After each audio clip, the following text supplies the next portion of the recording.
Struktur teks cerita sejarah. Apakah kalian sering membaca teks cerita sejarah?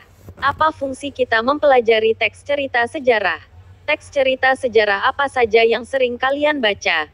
Lalu bagaimana struktur teks cerita sejarah? Sering kali kita mendengar cerita sejarah dari nenek moyang kita terdahulu, bukan? Sejarah tentang masa-masa penjajahan Belanda Jepang, sejarah masa kerajaan Hindu-Buddha, kerajaan Islam, bahkan sampai sejarah tentang kemerdekaan Indonesia. Nah, sejarah itu apa sih? Sejarah adalah cerita yang terjadi di masa lampau yang bisa dijadikan pelajaran dan dikenang di masa sekarang. Sejarah ada untuk dipelajari agar dapat dipetik hikmahnya. Mempelajari teks cerita sejarah sangat penting, apalagi dalam proses pembelajaran bahasa Indonesia berbasis teks. Saat ini, hal yang dipelajari bukan sekadar pengetahuan bahasa saja, melainkan sebagai teks yang bertujuan untuk menjadi sumber aktualisasi diri penggunanya dalam konteks kehidupan akademis, sosial, dan budaya. Sekarang, mari kita mengenal struktur teks cerita sejarah. Struktur teks sejarah diantaranya sebagai berikut. Struktur alur dalam teks cerita sejarah, orientasi, pengenalan, rangkaian peristiwa, reorientasi, pengulangan.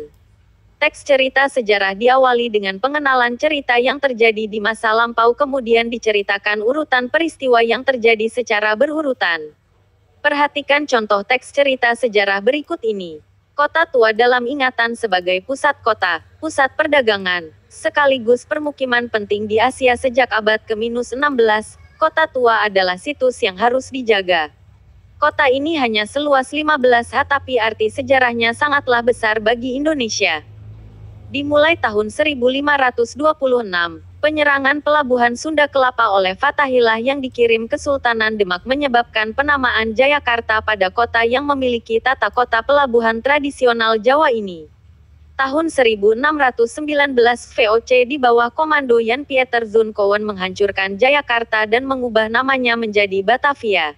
Nama itu diambil sebagai penghormatan kepada leluhur bangsa Belanda, Batavieren.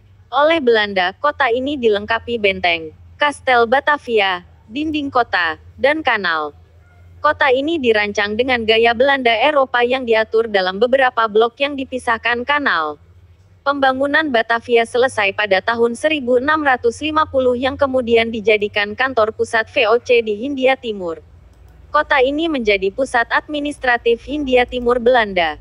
Tahun 1942, Batavia, setelah mengalami perluasan wilayah, berganti nama menjadi Jakarta lalu menjadi ibu kota Indonesia. Namun, 15 Ha yang menjadi awal terbentuknya kota Jakarta, kita kenang sebagai kota tua.